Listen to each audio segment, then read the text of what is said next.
عورت کی عدت کے دوران اس سے نکاح کرنا یا نکاح کا پیغام بھیجنا قرآن مجید فرقان حمید کی روح سے حرام ہے، ناجائز ہے۔ اللہ رب العزت نے سورۃ البقرہ کی آیت نمبر 235 میں ارشاد فرمایا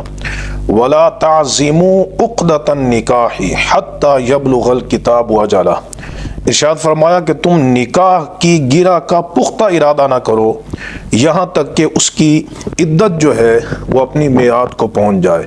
تو عدت کے دوران نکاح کرنا قرآن مجید کی روح سے جائز نہیں ہے، وہ نکاح فاسد ہوگا۔ اب سوال پیدا ہوا کہ عورت کی عدت کیا ہے؟ 4 ماہ 10 دن اس کی عدت ہے۔ اللہ رب العزت نے اسی سورۃ البقرہ کی آیت نمبر 234 میں ارشاد فرمایا وَالَّذِينَ يُتَوَفَّوْنَ مِنْكُمْ، فرمایا کہ اور وہ جو تم میں سے فوت ہوتے ہیں وَيَذَرُونَ أَزْوَاجًا، اور بیویاں چھوڑتے ہیں تو يَتَرَبَّصْنَ بِأَنفُسِهِنَّ 4 أَشْهُرٍ وَعَشْرًا، تو ارشاد فرمایا کہ وہ عورتیں اپنے آپ کو روکے رکھیں یعنی عدت میں گزاریں 4 ماہ 10 دن۔ یہ اگر پہلی تاریخ کو ہے تو اس میں چاند کے 29 اور 30 کا اعتبار ہوگا، اور اگر پہلی تاریخ سے عدت شروع نہیں ہوتی قمری اعتبار سے تو پھر 130 دنوں کا اعتبار ہوگا۔ اور اگر عورت کو طلاق ہوئی ہے تو اس صورت میں دیکھا جائے گا کہ عورت کو حیض آتا ہے یا حیض نہیں آتا۔ اگر عورت کو حیض نہیں آتا خواہ بڑھاپے کی وجہ سے یا بچپنے کی وجہ سے تو پھر اس کی عدت 3 ماہ ہوگی۔ قرآن مجید میں اللہ رب العزت نے واضح طور پہ ارشاد فرمایا سورۃ الطلاق کی آیت نمبر 4 میں وَاللَّائِي يَئِسْنَ مِنَ الْمَحِيضِ مِن نِّسَائِكُمْ إِنِ ارْتَبْتُمْ فَعِدَّتُهُنَّ 3 أَشْهُرٍ وَاللَّائِي لَمْ يَحِضْنَ، ارشاد فرمایا کہ وہ عورتیں جو تمہاری عورتیں حیض سے مایوس ہو چکی ہیں اگر تمہیں شک ہو تو پھر ان کی عدت 3 ماہ ہے، 3 ماہ، اور جن کو حیض نہیں آتا ان کی عدت بھی 3 ماہ ہے۔ یہ تو اس صورت میں ہے جب حیض نہ آتا ہو، عورت کو مینسز نہ آتے ہوں تو اس صورت میں 3 ماہ وہ گزارے گی، اور اگر اس کو حیض آتا ہے تو پھر 2 حال سے خالی نہیں ہے، دیکھا جائے گا کہ اس کو حمل ہے یا حمل نہیں ہے۔ اگر اس کو حمل ہے تو پھر قرآن مجید فرقان حمید نے وضع حمل جو ہے اس کی عدت مقرر کی ہے، اور یہی اگر جس کا خامند فوت ہوا ہے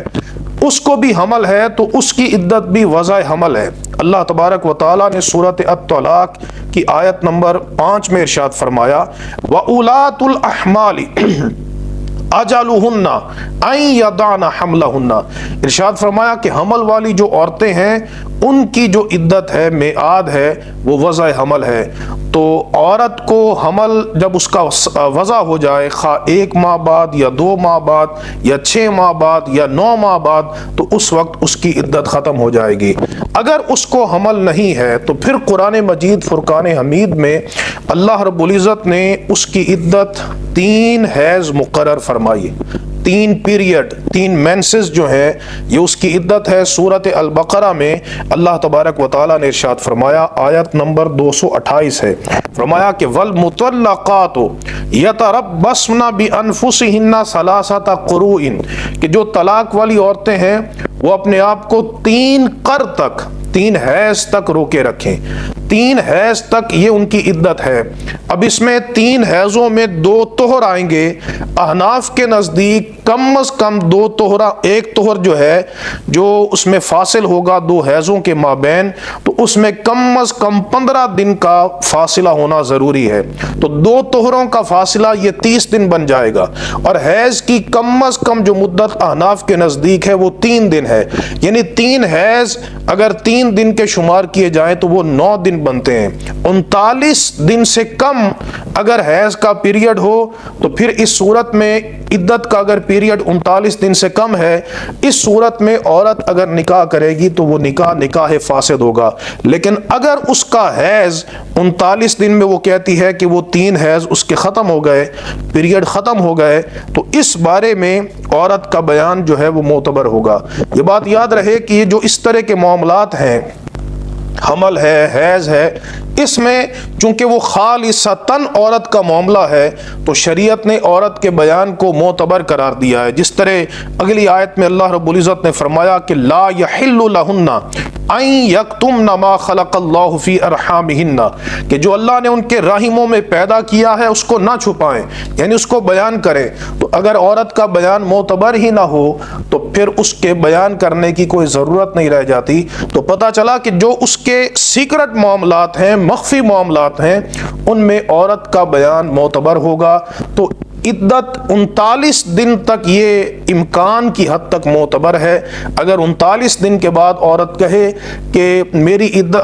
عدت ختم ہو چکی ہے اور مجھے 3 حیض آ چکے ہیں تو شرعاً ایسی عورت کا بیان معتبر ہوگا، اور اگر وہ آگے نکاح کرتی ہے تو وہ نکاح صحیح ہوگا، اور اگر 39 دن سے پہلے کرے تو پھر وہ نکاح فاسد ہے۔ اللہ تبارک و تعالی ہمیں شریعت مطہرہ پر عمل کی توفیق عطا فرمائے۔